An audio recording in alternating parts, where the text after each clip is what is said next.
nang roh meredu nayang kun merah du nayang kun merah dua oleh seminar para tokoh dan sejarawan lahir keputusan lengkap dengan fakta.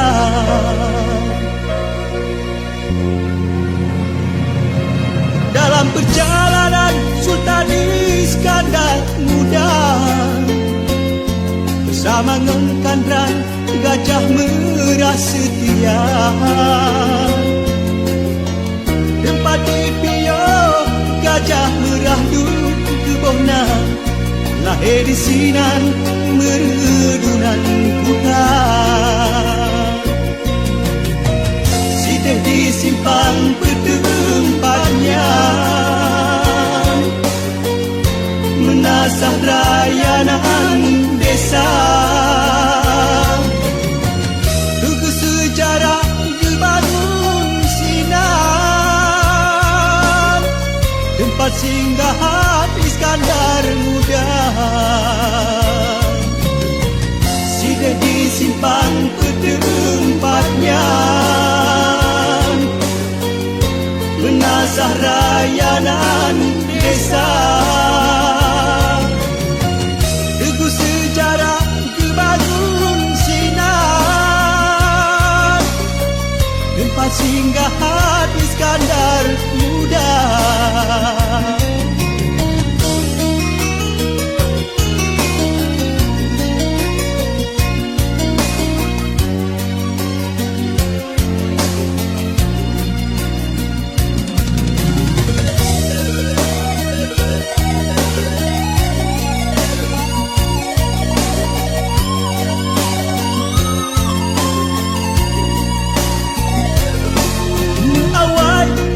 Sejarah nagau meredu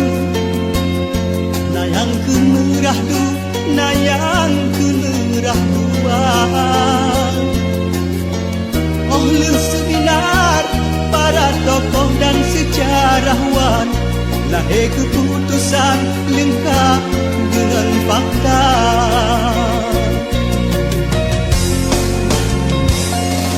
Dalam perjalanan Sultan Iskandar Muda bersama Ngengkandran Gajah Merah setia tempat dipio Gajah Merah dugebonan lahir di sinan meredunan kuda sideh disimpan tempatnya